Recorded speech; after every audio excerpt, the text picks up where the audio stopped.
Bonsoir Nami. C'est ça, bien, elle est vaillante. Bonsoir Nami. Voilà. Bonsoir Nami. Bonsoir Frère Junior. Elle est tellement contente. Elle dit que c'est le moment de la parole. Ouais,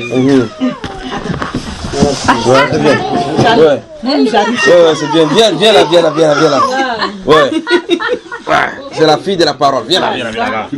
Bonsoir Nami. Bonsoir Frère Junior. Bonsoir. Que le Seigneur vous bénisse.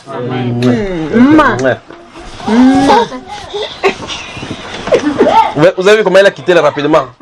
Elle a quitté son père pour venir vers le père de la parole.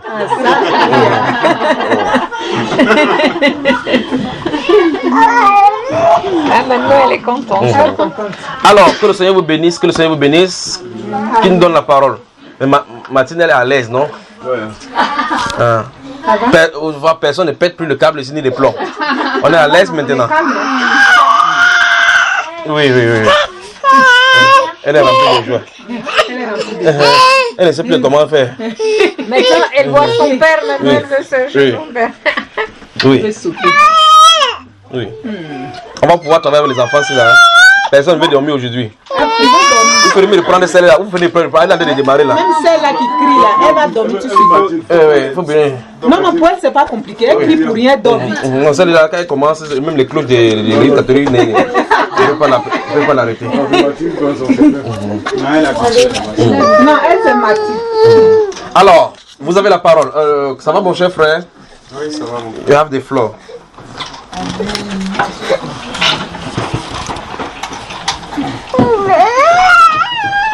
Que le Seigneur nous bénisse. Amen. Voilà. En fait, j'avais un témoignage à partager avec mes frères dans le Seigneur. En fait, c'est concernant mon patron de travail. Donc, en fait, on travaillait. Le travail qu'on faisait, en fait, n'était pas selon le Seigneur. On travaillait dans le noir. On appelle couramment ici au noir. Vous avez l'obscurité là-bas, hein? Non, travail au black, ça veut dire travail, un boulot non déclaré en fait. Ou, comment on appelle? On te paye ton argent. On te paye ton argent en main. En espèces. En espèces. C'est pas déclaré, il n'y a pas d'impôt. Ma soeur, tu fermes sa bouche avec le... Avec son truc. Oui. Donc en fait, prenant conscience de toutes ces choses, un jour dans la parole, dans la prière aussi avec ma femme, j'ai reçu du Seigneur de vraiment arrêter ce boulot.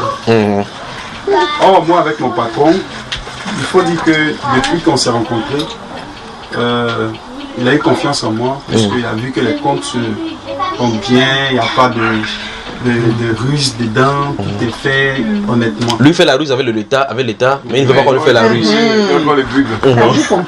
Donc en fait, il a tellement vu que je travaillais bien, il ne voulait pas me laisser. Mais moi, le Seigneur lui dit que je ne veux plus travailler dans le noir, en fraude, parce que le Seigneur ne me permet pas de faire ces choses. J'ai commencé à l'expliquer un peu, tout et tout. C'était à l'issue même d'un jeune, c'était à l'issue d'un jeune qu'on a reçu toutes ces paroles. Donc je suis allé lui dire que je ne travaille au noir. Pourtant lui-même, en fait, il organisait un projet pour pouvoir m'embaucher. C'est-à-dire il est passé en... Bon, il était en ASBL, après il est passé en société. Donc, quand tu crées une société, tu dois obligatoirement déclarer les employés. Donc, automatiquement, il a dit que lui, il a compris tout et tout, qu'il devrait m'embaucher. Donc, la procédure a été lancée tout et tout. Mais arrivé à un certain moment, la procédure s'est arrêtée. Et il devait voyager pour aller en Côte d'Ivoire. Donc, nous, en priant, on demande toujours au Seigneur vraiment de pouvoir nous soutenir dans le combat. Et que s'il y a des embûches, en fait, s'il y a des gens qui veulent nuire soit à notre vie ou bien nous s'aimer les bâtons dans les roues, tout et tout, vraiment que le Seigneur nous vienne toujours en aide. Donc, dans cela, arrêtez de bavarder. Donc, dans cela, il avait déjà acheté son billet, tout il était prêt pour aller en Côte d'Ivoire. Et ce qui s'est passé en fait, c'est que le billet qu'il avait acheté tout pour aller, la procédure pour l'embauche n'était pas encore achevée et il voulait partir. Donc nous on a continué toujours comme ça dans la prière, tout. Et à la veille de son départ, le Seigneur me montre un songe. Le songe, c'est qu'il n'a pas voyagé dans le songe. En fait, le songe, nous étions 3 dans le songe, lui, moi et un autre collègue. Et nous tous, nous étions en train de nous apprêter en fait pour voyager. C'est resté, moi je me suis apprêté, mon collègue s'est apprêté, lui maintenant, il prenait les pas, tout, jusqu'à ce que, à la dernière minute, il est venu me dire qu'il ne pouvait plus voyager dans le songe. Pourtant, le matin, on a dormi, le matin c'est 6 h, il devait voyager à 11 h. Donc moi, je me réveille dans la prière matinale, j'ai dit à mon épouse, voici ce que j'ai vu dans le songe, mais je laisse comme ça, on va voir ce qui va se passer. Peut-être que le Seigneur est en train d'expliquer autre chose, je ne sais pas, mais j'ai vu clairement qu'il n'a pas voyagé. 11 h prévues pour son voyage. Et il me rappelle, bon, nous sommes restés jusqu'à 11 h 45 comme ça. Mon téléphone sonne, c'est son numéro. Il me dit non, que ça ne va pas. Je dis oui, ça ne va pas. Qu'est-ce qui se passe? Il me dit non, que en ce moment, il est, comment dirais-je, il a été bloqué à l'aéroport. Il ne peut pas voyager. J'ai dit, mais en même temps, lui a dit, mais que le Seigneur m'avait montré ça dans un songe. Dans la nuit d'hier, qu'il n'a pas pu voyager. Il dit, oui, effectivement, c'est ça. Je n'ai pas pu voyager, je suis resté. Donc, j'ai compris automatiquement là que moi, de mon côté, moi, je comprends ce qui est en train de se passer, que c'est l'intervention du Seigneur. Parce que s'il reste encore, il pourra finir, comme on appelle les documents d'embauche, tout et tout. Parce qu'il veut laisser pour aller. Tu vois? Donc, s'il reste, il va continuer la procédure pour pouvoir achever, pour que moi, je puisse être déclaré maintenant pour le travail. Donc en fait c'est ce qui s'est passé, donc il est resté, il a pris une semaine encore, il a accéléré la procédure tout et tout. Et ici il m'a dit, le contrat va sortir pour qu'on puisse signer définitivement. Donc il va rentrer, malgré ça, il a changé, et tout, il va rentrer. Donc là j'ai vu que le Seigneur a intervenu là, puisque il a compris que vraiment nous sommes en train de chercher la voie de la justice. Parce que ce qu'il était en train de faire, c'est pas juste. C'est vrai que. Mais quand il te donnait quand même l'argent, tu mangeais ça bien. Oui, il mangeait bien. Tu mangeais sachant que c'est le noir quoi. Oui. Mais arrivé à un certain moment. Mais tu disais que Dieu va comprendre quand même. En fait, je n'avais pas. Moi je me disais quoi? Que je suis en train d'aider mon frère. Parce que. Pour comprendre aussi, il faut dire que nous sommes de même patois. Donc, moi je me disais, j'aidais mon frère et lui à son tour, il me faisait un geste. Mais je ne comprenais pas, je n'avais pas encore compris que c'était mauvais. C'est après dans la prière qu'il a reçu que ça c'est mauvais, il faut arrêter. Donc c'est comme ça que ça s'est passé et puis... Elle m'a dit, ça c'est la fin du contrat. Voilà. Amen, on applaudit. Tel est le cas également, comme on a vu en France, pour les gens qui travaillent avec le papier d'autres personnes. Ce sont des choses, le système européen est tellement verrouillé au point où les gens vivent dans les compromissions. Il y a des gens qui sont obligés, les femmes, de livrer leur corps à la prostitution pour pouvoir gagner du pain. D'autres qui sont obligés de travailler avec des papiers des autres pour pouvoir gagner. Là, parmi les mondains, ce n'est pas le problème. Mais au milieu des chrétiens, c'est un problème. 1 Pierre chapitre 1. 1 Pierre chapitre 1. Nous allons voir le sujet avant que vous ne posiez des questions. Nos conduites face aux mondains. Nos conduites face aux mondains. Vous ne voulez pas parler. Nos conduites face aux mondains. Voilà. Nos conduites face au monde, notre comportement. 1 Pierre Voilà, la sœur, bonsoir, tu es là. Bonsoir, tu commences à me voir. Oui, on commence avec toi, Un Pierre. Oui, tu vas lire. Elle va nous lire ça en russe. Vrai. Oui. Vrai junior, mais les autres, ils ne comprennent pas de toute façon. Non, lis le russe. D'accord. Quand on sera au ciel, là, tu vas chanter en quelle langue? D'accord. Ah, ben voilà. Chapitre 1 et verset 13 à 17. Оля, d'accord. Donc, посему, возлюбленные, припоясав чресло ума вашего, бодрствуя совершенно, уповайте на подаваемую вам благодать в явлении Иисуса Христа. Как послушные дети, не сообразуйтесь с прежними похотями, бывшими в неведении вашем, но по примеру призвавшего вас святого, и сами будьте святы во всех поступках. Ибо написано: «Будьте святы, потому что я свят». И если вы называете отцом того, который нелицеприятно судит каждого по делам, то со страхом проводите время странствования вашего. Amen. Amen. Amen. Maintenant, nous allons voir l'interprétation. Pas que je le donne l'interprétation, je vais voir la traduction des oui. Voilà. Ah. Verset 13 dit encore: c'est pourquoi saignez les reins de votre entendement. On dit notre entendement a des reins. Souvenez-vous de Éphésiens chapitre 6, on dit: ayez à vos reins la vérité pour ceinture. Et il dit le rein de notre entendement. Ça veut dire que les gens peuvent continuer à écouter la parole de Dieu. Parce qu'ils ne sont pas pénétrés par la vérité, ils n'entendent pas en réalité ce qu'on dit. Donc ils n'arrivent pas à la compréhension. Donc le rein, c'est la partie qui reçoit la vérité et la maintient. C'est la partie de l'être, pas la partie du corps. Donc le rein qui est autour de nous, notre rein où on met la ceinture, est le symbole de lieu de localisation de la vérité. Vous voyez? Ici on dit que saignez le rein de votre entendement. Soyez sobre. On va y arriver, on va y aller doucement. Veillez sur les enfants, vous les femmes qui je ne sais pas comment vous êtes sortis avec les enfants beaucoup comme ça aujourd'hui.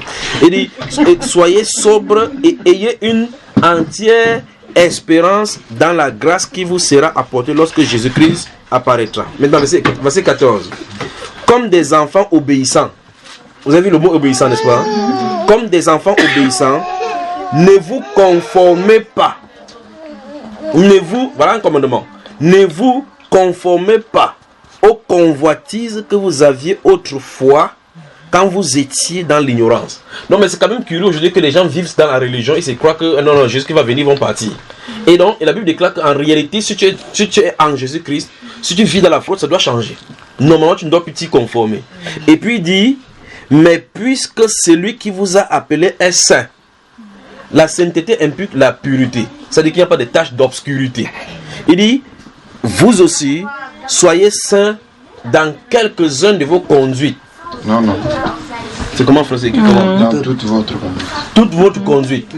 Ça veut dire que tous les domaines de notre vie, la sanctification touche tous les domaines de notre vie. Il y a des gens donc qui croient que c'est quand on se réunit, on parle de la Bible, qu'il faut qu'on soit saint.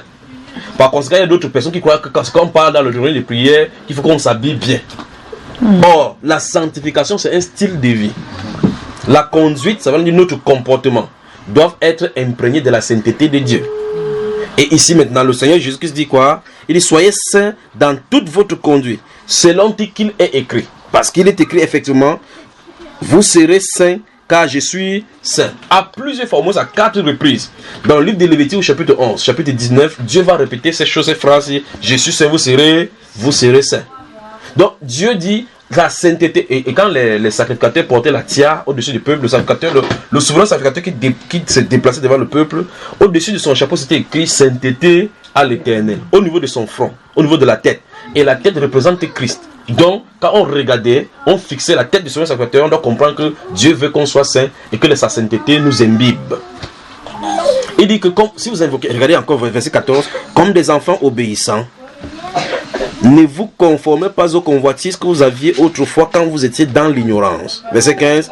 Mais puisque celui qui vous a appelé est saint. Vous voyez? Celui qui vous a appelé, quelle est sa nature?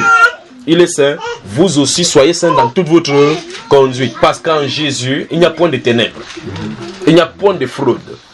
Lorsqu'il va venir voir Jean-Baptiste dans le livre de Matthieu, chapitre 3, si vous lisez les versets 1, 11 à 16, Jean-Baptiste va refuser qu'il le baptise parce qu'en réalité, il dit: c'est moi qui ai besoin d'être baptisé et toi tu viens à moi. Jésus dit qu'il laisse donc faire, il est convenable que nous pratiquions tout ce qui est juste. Donc nous devrions, dans notre conduite, dans nos pratiques, nous devons pratiquer ce qui est juste.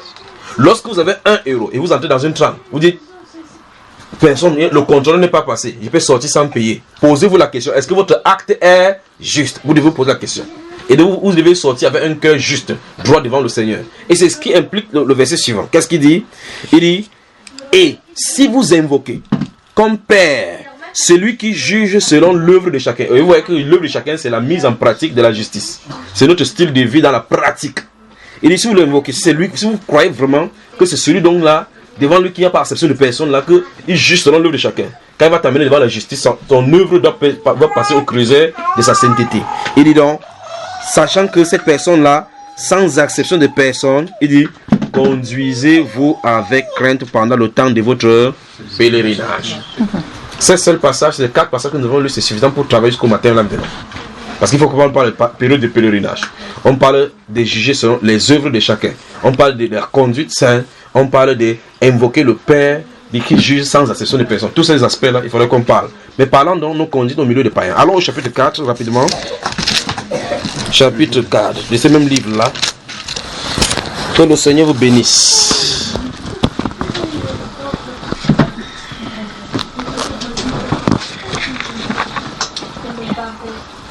On y va. Regardez encore, chapitre 4. À partir du verset 1. Ainsi donc, Christ ayant souffert dans la chair, vous aussi armez-vous de la même pensée. Car celui qui a souffert dans la chair en a fini avec le péché. Vous pensez que qu'est-ce qui peut pousser les gens à vivre dans le progrès pour pouvoir survivre? Qu'est-ce qui peut les pousser? L'insatisfaction de la chair. L'insatisfaction. Donc la personne veut satisfaction, la personne veut satisfaire la chair. On voit que les conditions sont difficiles. Ça peut aussi être l'imitation, ou bien la soif d'être vu des autres aussi. Ou bien tout simplement la survie. Il y a des gens qui font comme ça seulement pour manger du pain.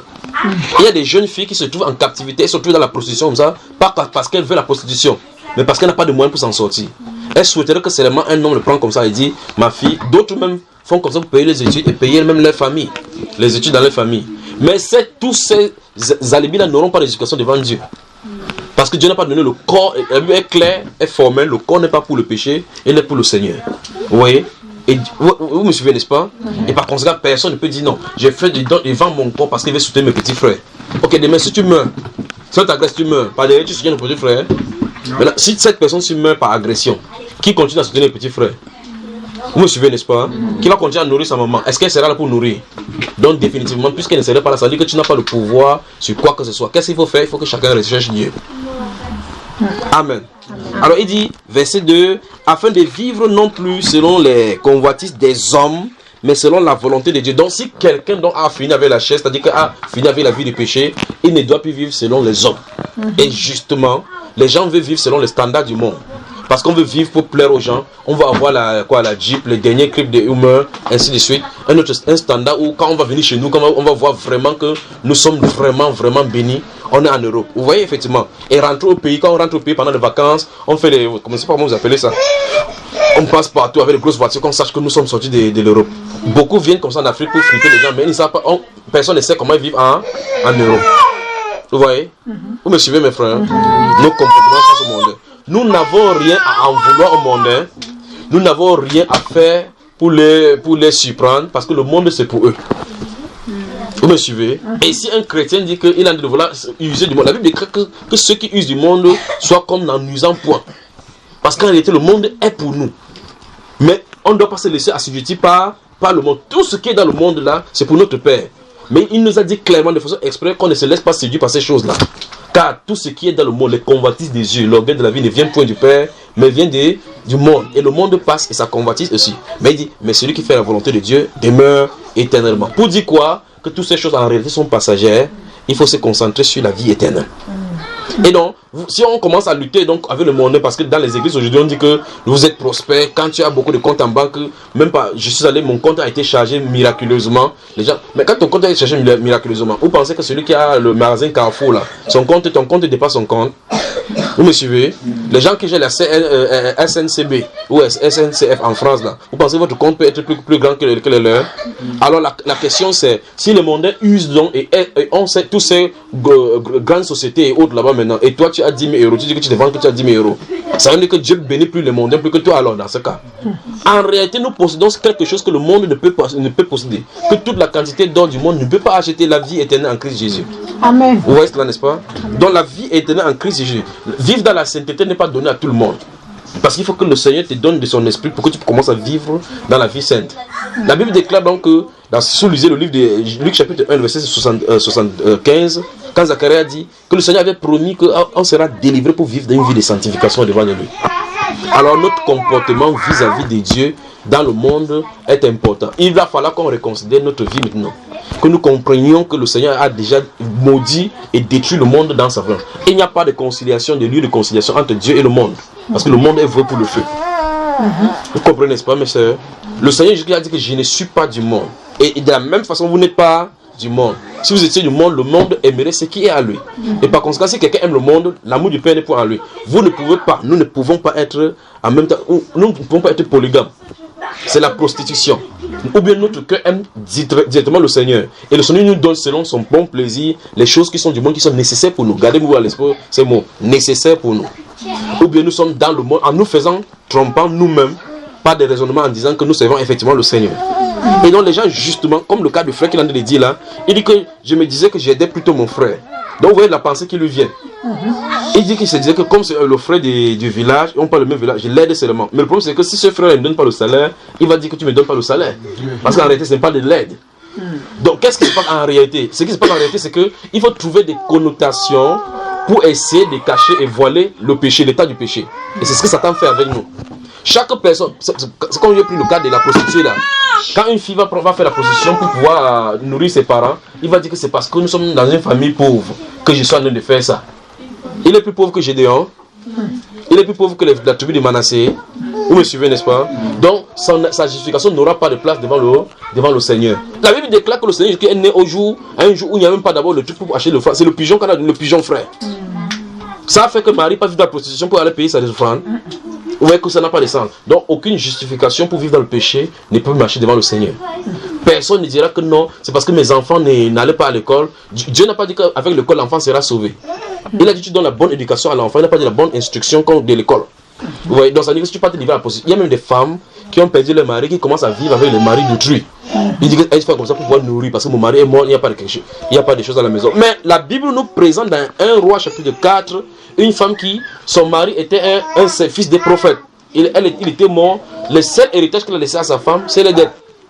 Au point où cette femme allait voir le prophète Élisée en disant: tu sais que ton serviteur, mon Seigneur, craignait le Seigneur.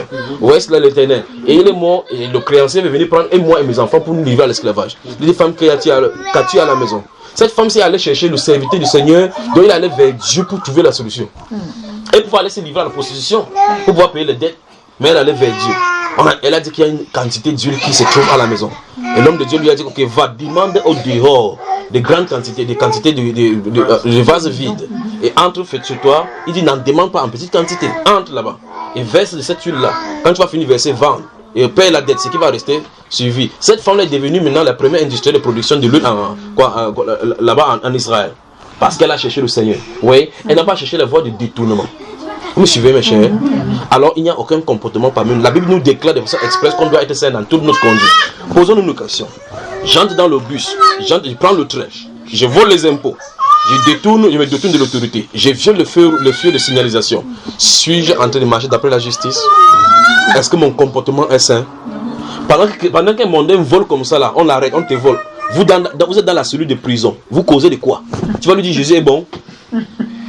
Vous pourrez lui prêcher l'évangile. Est-ce que vous pourrez lui dire que le Seigneur Jésus ne veut pas le vol? Vous me suivez, mes frères? Soyons saints dans toute notre conduite. Quand vous dites à quelqu'un: je t'aime, il faut que ça soit vrai. Vous voyez? Quand vous dites à quelqu'un: ne dites pas de votre lèvre je t'aime, alors que ce n'est pas vrai sur le cœur, vous serez hypocrite. Vous me suivez?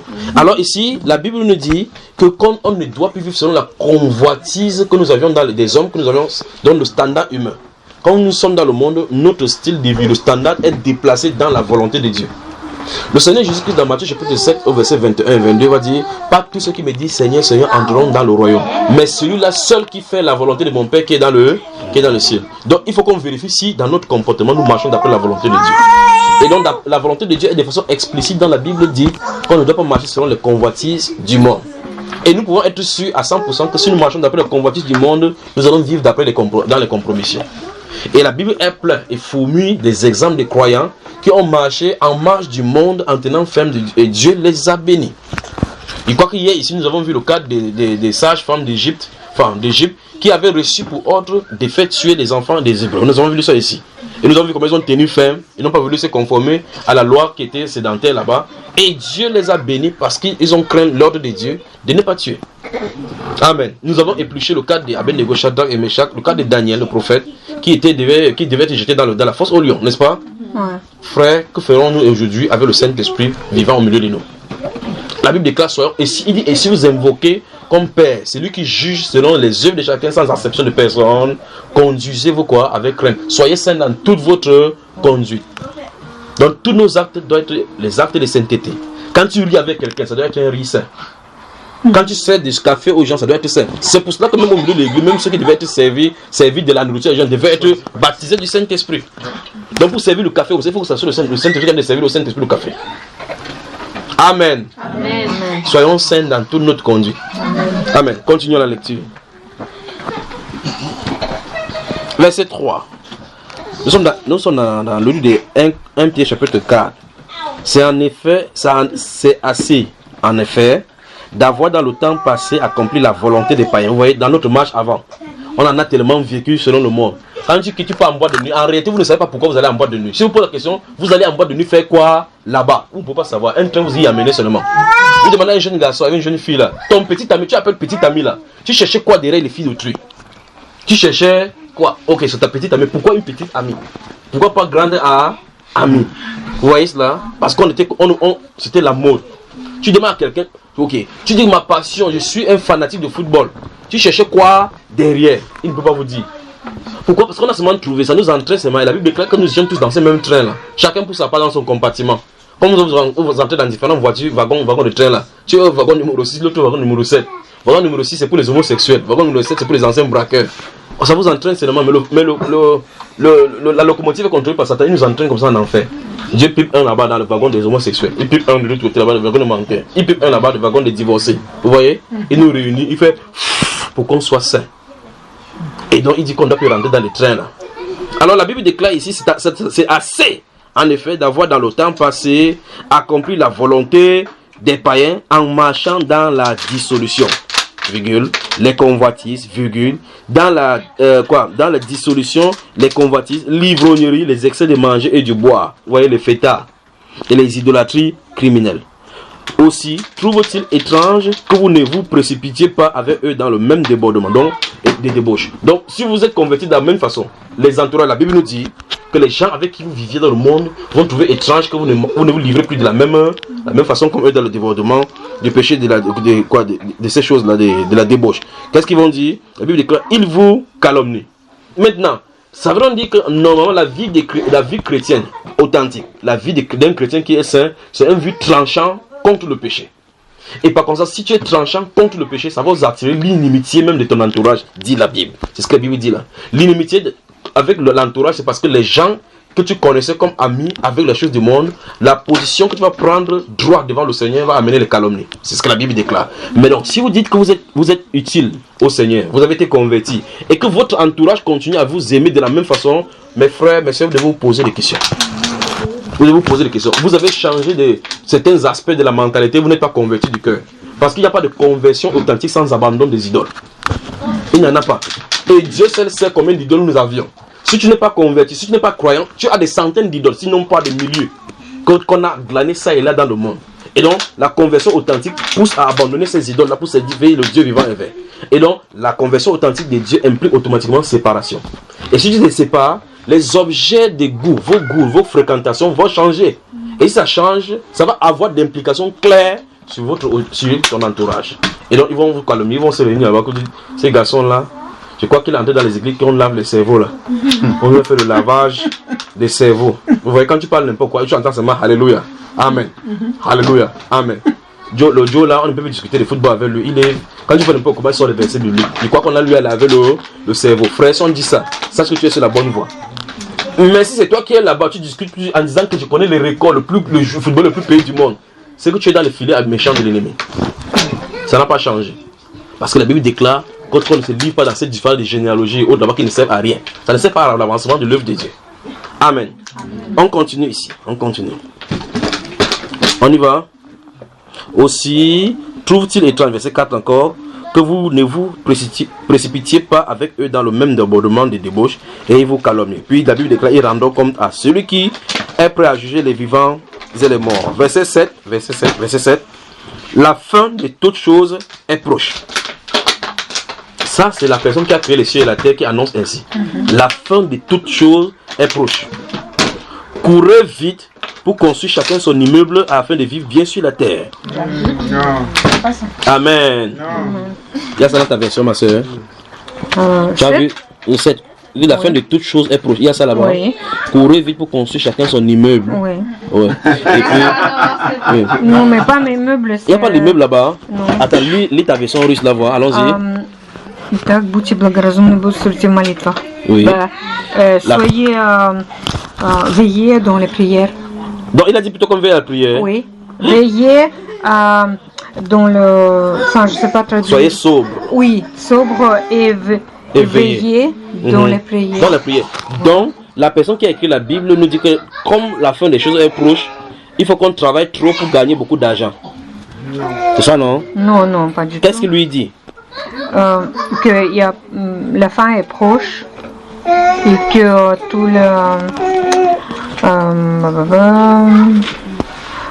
Enfin, je ne sais pas traduire, c'est difficile. Bon, non, c'est pour ça que la traduction, non, dans la vraie traduction, c'est que chacun coupe pour avoir des immeubles pour bien garder l'argent en banque.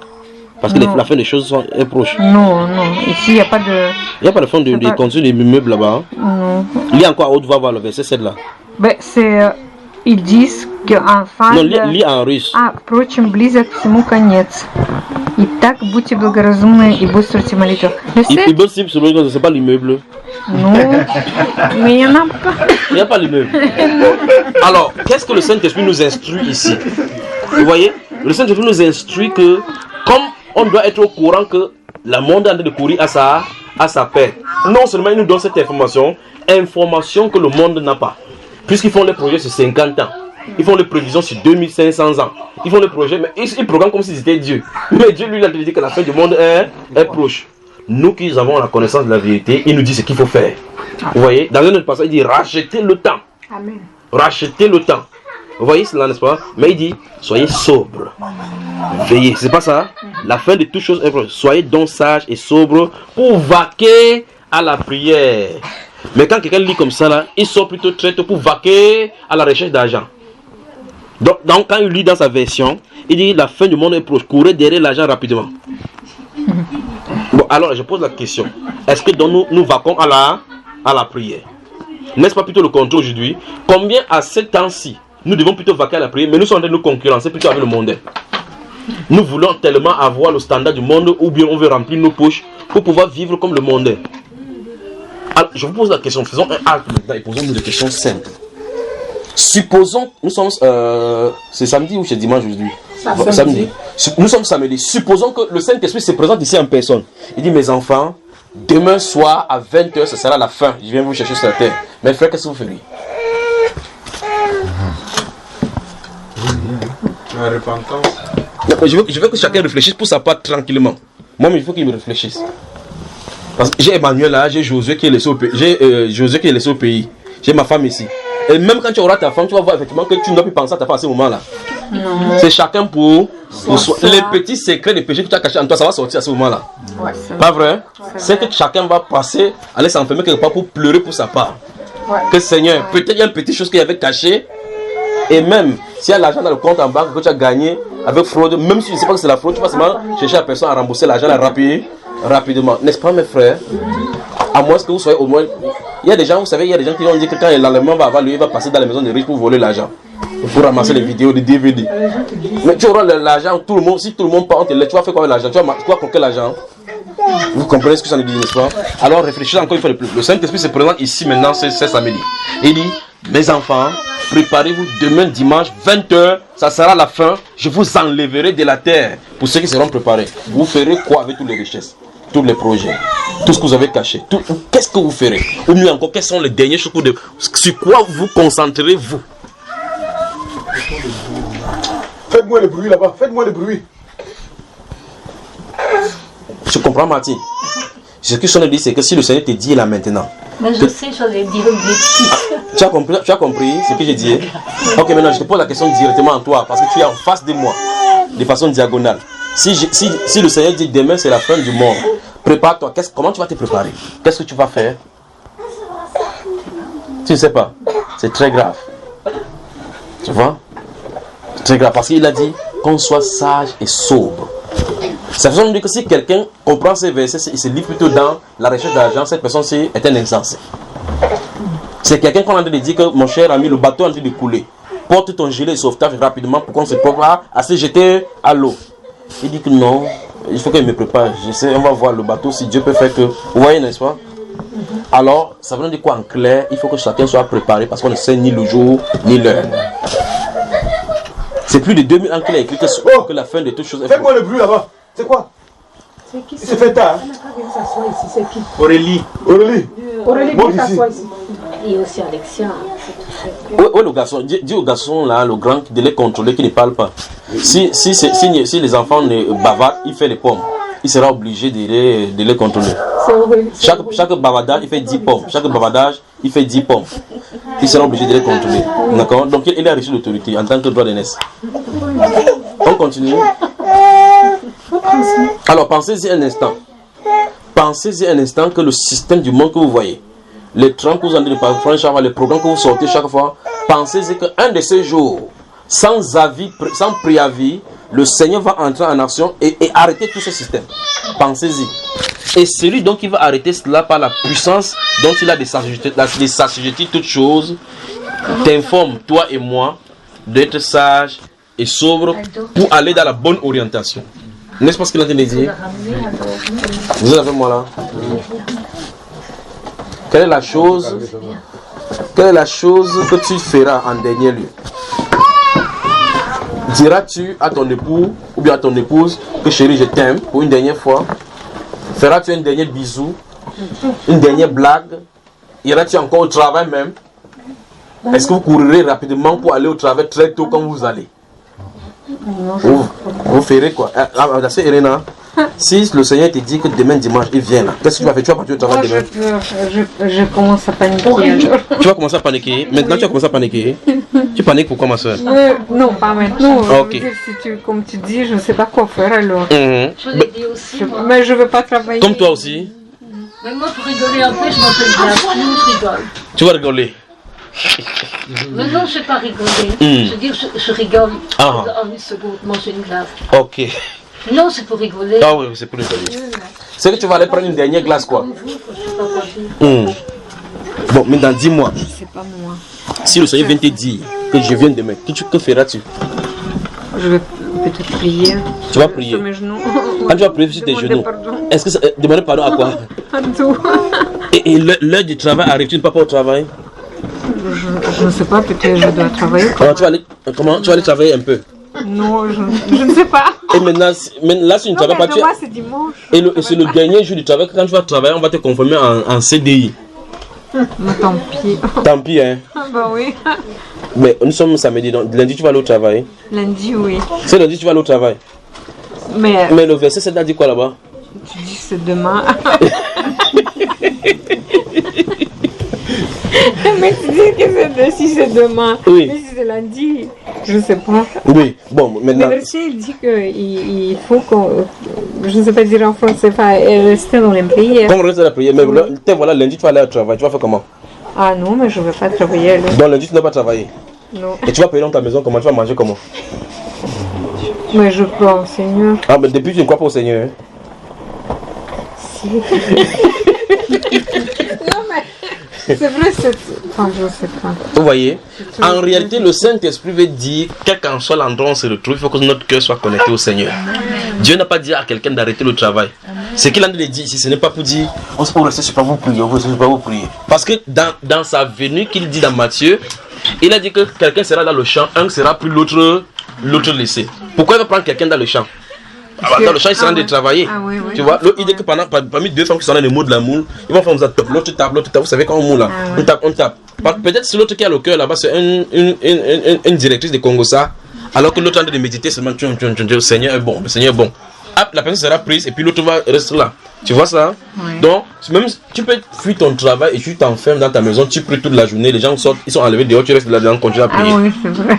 Donc, maintenant, c'est pour cela qu'on est en train de parler de la conduite. Maintenant, dans ton lieu de service, on te dit, ton travail commence à 7h, ça finit à 17h. Ouais. On met la caméra. Le jour où on dit que la caméra est gâtée, tu sors à 16h, tu fuis. Tu vois? Pourquoi tu fuis? Non, mais parce que ces gens font comme ça. Ah. Il y a des gens qui entrent. C'est pour ça qu'on a mis les caméras de surveillance. Ah, oui. Parce que les caméras de surveillance mettent l'heure à laquelle tu entres automatiquement, ça enregistre. Ouais. Et l'heure à laquelle tu sors. Les gens sont obligés de travailler dans ces heures, entrer dans cet intervalle. Mais si on image seulement, tu vas dire à quelqu'un qui vient après toi que quand tu viens, vous allez vous arranger. Quand tu viens avant moi, mets mon nom et laisse-moi la place pour signer. Mets-moi l'heure à laquelle je suis venu. Et la personne met 7 heures alors que tu es venu à 9 heures.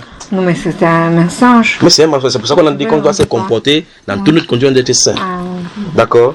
Parce que Jésus a dit, les gens qui sont fidèles dans les moindres choses, à ceux-là, on va donner encore de grandes choses pour qu'ils soient fidèles. Pas vrai? Oui.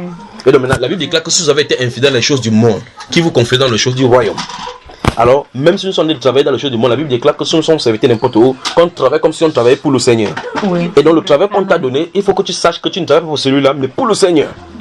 Et pourquoi? Tu vas te donner le meilleur de toi-même, comme si effectivement le Seigneur était devant toi. Il dit même pour les maîtres qui sont les plus méchants, qui grondent souvent. Vous comprenez? Voilà, donc il dit donc soyez donc sages pour vaquer à la prière. Maintenant, vous voyez effectivement que ça veut donc dire en réalité, vous transportez la source de la prière en vous, en marchant n'importe où. Ça veut dire qu'il parle ici des prières dans le cœur, parce que vous devez marcher n'importe où, le cœur doit être en prière. Alors l'état de notre cœur, quel qu'en soit l'endroit où nous nous trouvons, est le vrai problème, parce que la corruption commence dans le cœur. Amen. On peut continuer? On peut continuer. Éphésiens chapitre 4.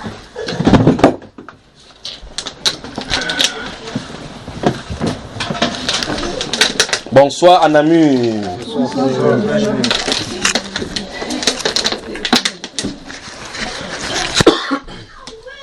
Éphésiens chapitre 4, le verset 17, ça dit la sœur Irena.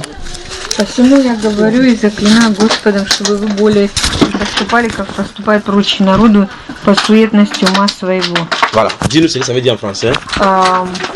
Je vous dis et je vous... Comment? Oui. Pour que vous ne faites pas comme les peuples à part, païens, pour la vanité de votre intelligence. Voilà. Donc, ça dit dans le verset français, dit, voici donc ce que j'ai dit et ce que je déclare dans le Seigneur. C'est que vous ne devez plus marcher comme les païens qui marchent selon la vanité de leurs pensées. Ici, ça montre clairement qu'il en est s'adresse à une catégorie de personnes. Ceux à qui s'adressent sont ceux qui sont censés être dans le Seigneur. Il dit que ceux-ci ne doivent plus marcher. Ils ne doivent plus marcher. C'est un commandement. Autrement dit, notre style de vie, notre comportement vis-à-vis des mondains doivent être tranchants, de telle enseigne que, en nous voyant, on reflète la gloire du Seigneur, pas en termes de richesse matérielle, mais en termes de position de sainteté. Vous voyez cela? En faisant cela, on reflète la gloire de Dieu. En faisant cela, on reflète la gloire de Dieu. Parce que la chose sainte, ce n'est pas pour tout le monde. Vous comprenez cela? Vous me suivez? Notre vie sainte doit juger automatiquement la vie de péché qui se trouve dans celui qui est en face. Mais si nous nous plaisons, nous nous complaisons dans le péché, nous sommes identiques à eux, indignes de prêcher et de témoigner Jésus. Parce que la Bible déclare que quiconque prononce le nom du Seigneur qui s'éloigne de l'iniquité. Si on prononce le nom du Seigneur Jésus et on est dans l'iniquité, comment annoncerons-nous l'évangile à quelqu'un qui est dans l'iniquité? C'est un peu comme deux personnes qui seront dans un trou de puits tombés là-bas, ils sont en train de boire l'eau. Il dit à ton voisin qui est à l'intérieur de boire l'eau, je vais te sortir ici.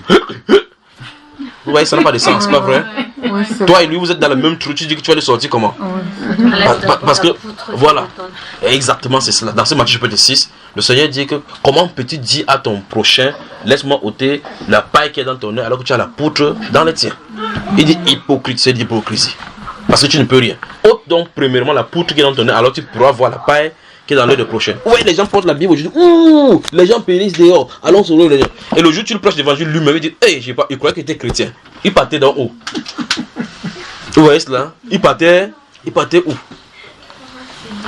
Amen. Amen. Que Dieu nous vienne vraiment en aide. Amen. Alors il dit qu'on ne doit plus marcher selon ces païens-là qui ont selon la vanité de leur pensée.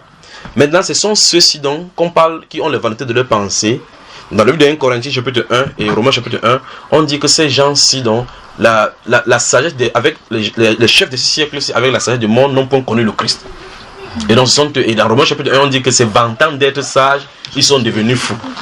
Et donc, ce sont eux donc qui découvrent les trams, les thalys que vous avez là, l'avion qu'on marche facilement, la locomotive. Nous voici, maintenant, quand il fait froid un peu, on appuie sur l'interrupteur, ça fait le chauffage. Mais la Bible déclare que ce chauffage, c'est comme ils ont découvert comme ça, leur intelligence est purifiée, est sanctifiée et nettoyée par les ténèbres. Vous voyez cela? Voilà. Donc les saintetés, c'est les ténèbres. Tu entends la Irina? Donc le chauffage, quand tu te dis, ah, j'avais chaud. Ouf. Maintenant, c'est bien. C'est les ténèbres qui t'ont inspiré ça. C'est ça, non? Je sais pas. Non, mais c'est ce que tu as lu là. Donc on te dit que leur façon de marcher n'est pas normale parce que leur intelligence, leur pensée est aveuglée, est obscurcie. Mais avec leur intelligence obscurcie, c'est eux qui découvrent ce que nous avons là. Si vous allez dans la Bible depuis la Genèse, vous allez voir effectivement que, exceptionnellement, jusqu'à ce que Dieu ordonne la construction de l'arche, il n'a pas donné son esprit sur quelqu'un pour créer des choses ingénieuses. N'est-ce pas, frère? De façon spécifique, il va dire à Noé comment faire pour faire la construction, il coupait. Mais les autres avant, les descendants de Caïn, les gars découvraient l'or, ils découvraient le truc, les chalumeaux, ils les construisaient. Vous posez la question d'où venait cette intelligence? Intelligence diabolique. Parce que la Bible, il y a deux styles de sagesse sur la terre. Vous voyez, n'est-ce pas? Mais quand il va envoyer Moïse sur la montagne, qu'elles sont les faits d'après le modèle qui t'a été montré sur la montagne, il dit que voici, j'ai mis mon esprit sur telle personne et telle personne. Ils vont faire les choses artistiquement tracées. Pour qu'il puisse travailler l'or avec le Lord d'Ophi comme il a fait là, il fallait le Saint-Esprit sur lui. Mais le monde, eux, ils faisaient ça depuis. La question c'est, par quel esprit faisait-il? Par l'esprit de Lucifer. Donc la recherche scientifique vient de Lucifer. Ah oui. Et donc quand tu es dans le train comme ça, souviens-toi. Ouais. Lucifer, mais tu nous as fait du bien ici dehors. Ah ouais. Oui. C'est ça. Comment? On prend plus le train. Non, si le train part, tu restes dehors, tu coupes à dehors, tu dis Seigneur, je coupe à la fois, tu vas voir ce qui va arriver. Tu vas faire comment pour aller au travail. Bah oui, c'est ça. Donc Lucifer est au service des chrétiens pour le bien des chrétiens. Ah bon? Oui, il est à notre service. Tu ne savais pas ça, ma soeur? Non. Il est à notre service en désobéissant à Dieu pour nous servir. Mais on ne doit pas lui rendre grâce. Tu vois ça? Tu ne savais pas ça? Je n'ai pas pensé à ça. Non, je pense ici. Alors, parce qu'en réalité, on ne fait pas l'effort pour découvrir. Il découvre. Remarque par exemple, je suis venu ici. S'il fallait marcher à pied de Cameroun pour venir annoncer l'évangile, comme j'en ai parlé là, il serait arrivé. Bon, je vais prendre un exemple dans la Bible simple. L'apôtre Paul avait la vision d'aller à Rome pour annoncer l'évangile.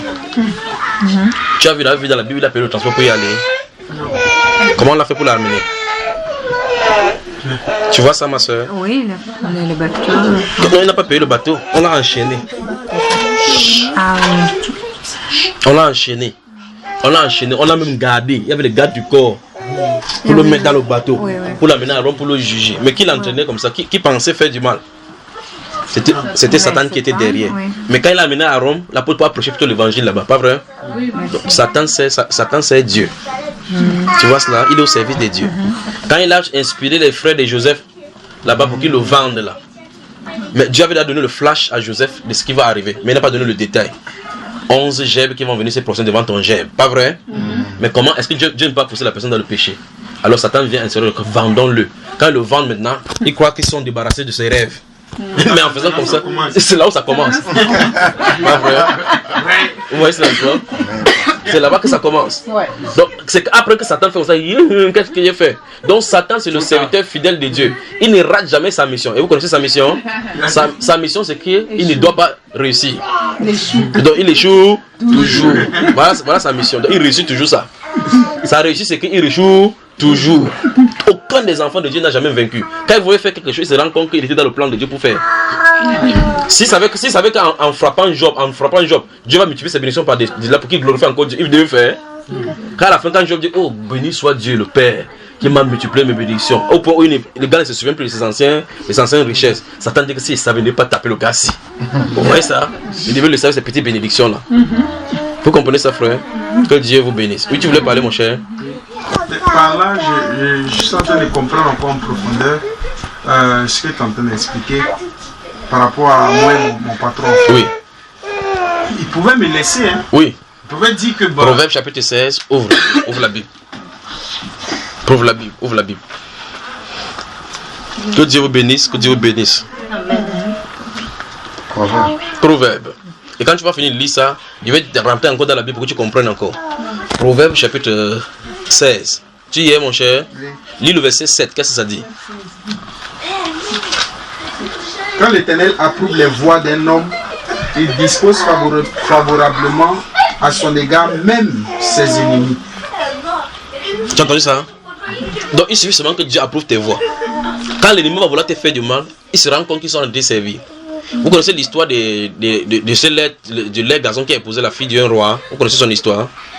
Il y avait deux villages qui séparaient, qui étaient séparés d'une rivière avec des crocodiles à l'intérieur. Et le roi avait une très jolie fille. Chaque jour, le roi venait avec sa fille, il mettait son trône, sa fille à droite. Il disait au village d'en face, parce qu'il y avait beaucoup d'hommes là-bas. Il disait aux hommes d'en face que je vais seulement le courageux qui va traverser ces rivières-ci pour venir ici. Dès que tu veux traverser de là à ici, pour venir, la première personne à arriver prend ma fille pour femme. Les gars allaient faire les pompes, chaque fois ils font les pompes. Le crocodile s'en fout des pompes. Ils font les pompes, ils vont au mur, ils regardent des muscles, ils vont des muscles, c'est moi. Quand ils viennent là-bas, quand quelqu'un court, il arrive là-bas, l'alligator lui ouvre la blève comme ça, pam. Le gars rentre encore à la maison, fait les pompes. Et il y avait un nonchalant là-bas comme ça qui ne savait pas parler même.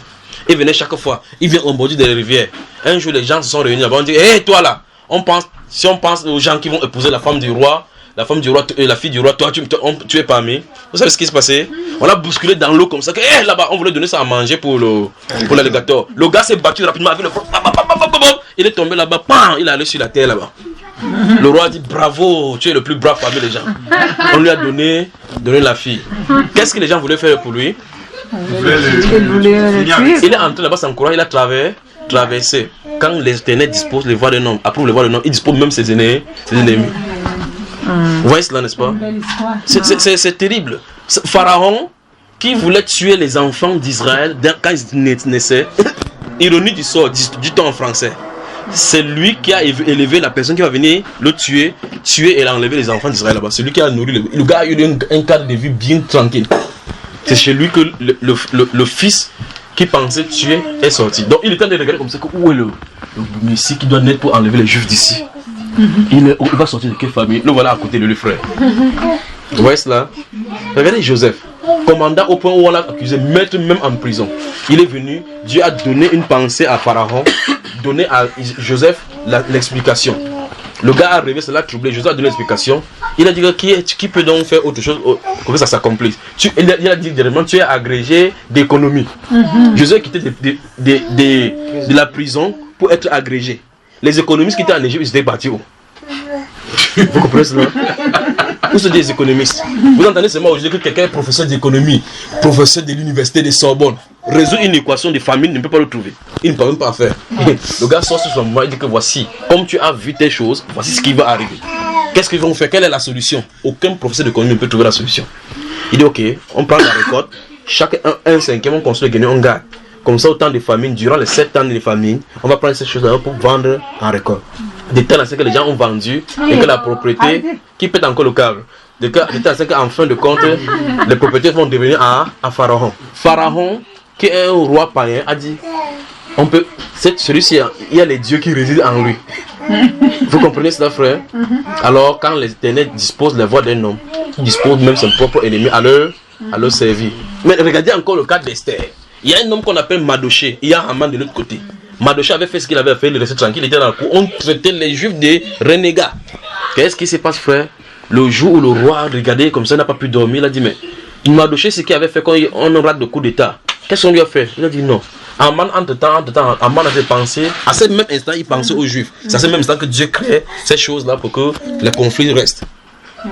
Quand Haman reste avec sa femme, il dit que bientôt le roi va m'honorer, je serai le deuxième de la nationalité. Il a dit de gonfler. En temps, Dieu a dit de traiter comme ça pour faire autre chose avec Mardochée. Quand il a lu ça, il dit que est-ce qu'on a donné l'honneur à Mardochée qui a sauvé le roi? Il dit que non. Après, il appelle Aman. Aman, je dis, un homme qu'on doit honorer, qu'est-ce qu'il faut faire? Il pensait que c'était lui dont on parlait. Entre temps, lui, il était ennemi avec ses Mardoché. Ah, frère, il me sent un gars là maintenant. Et puis, il se dit, il a élevé le niveau d'honneur. Il dit non, c'est Jadon, il faut faire le cheval comme ça. On est avec les habits royaux. Mettre les trompettes devant ça, pour que tout le monde voit. Il a dit vraiment, hein, il dit oui. Tu connais Mardoché qui s'assoit à la porte, dit oui. Fais comme tu as dit sans rien réclencher. La personne qui croyait haïr, le voilà qui est en train de le servir. Quand l'Éternel approuve les voies d'un homme, il dispose même favorablement ses propres ennemis à le servir. Et vous savez ce qui se passe? Quand il a fait ça, bon gré, mal gré, il était devant c'est Mardoché qui était honoré. Quand il a fini de faire cette humiliation, il est rentré à la maison, il a cogné la porte comme ça, entré. Sa femme a dit, Aman, qu'est-ce qui ne va pas avec toi? Il dit que c'est humiliation. Humiliation. Sa femme a dit que c'est quoi? Il dit que je crois que c'était moi qu'on devait honorer. Il dit, c'est quoi? Il dit que c'est Mardoché. J'ai honoré Mardoché. La femme lui a posé une seule question. Est-ce que c'est Mardoché était un juif? Sa femme a dit, il a dit oui. Le mari a dit oui. Si cet homme, comme tu as dit, c'est un juif dans lequel tu tombes, c'est que tu ne peux pas t'en sortir. Les juifs, tu ne peux pas t'en sortir. Il porte le sceau de Dieu. On ne peut pas aller contre un enfant de Dieu et s'en sortir. Amen. Vous voyez? C'est donc pour cela que nous ne devons pas nous compromettre. Nous avons un grand Dieu. Amen. Nous avons le Saint-Esprit. Amen. Nous avons la vie éternelle. Amen. Dollar ou ne pas dollar. Le dollar, les euros que vous voyez là, quand on dit que 10 euros, on se court derrière 500 euros parce que les billets sont rares. Il suffit qu'on dise que la monnaie qu'on utilise n'est plus l'euro et que tu aies même 400 millions d'euros, ça ne sert plus à rien. C'est pas un papier qu'on a pris, on écrit les chiffres sur ça. C'est ça. Nous avons quelque chose d'impérissable. La Bible déclare que nous avons été rachetés à un grand prix. Vous voyez cela? Pas par des choses périssables. Par la parole vivante et permanente, par le sang de Christ Jésus, comme celui d'un agneau prédestiné avant la fondation du monde. Est-ce qu'on peut évaluer cela quantitativement? On ne peut pas évaluer. Alors demeurons fermes pour ce qui est précieux. Demeurons fermes pour ce qui est éternel. Demeurons fermes, courons la vie droite en vivant dans la sainteté dans toute notre conduite. Amen. Que nos lèvres profèrent la sainteté. Nos nez respirent la sainteté. Nos regards regardent de façon saine. Nos pensées pensent la sainteté. Amen. Nos cœurs aiment dans la sainteté. Distillent la sainteté. Que notre environnement soit sain. Amen. Que notre conduite soit saine. Et que le peuple de Namur dise Amen. Amen. Que Dieu vous bénisse. Fermez la Bible. Amen. Amen.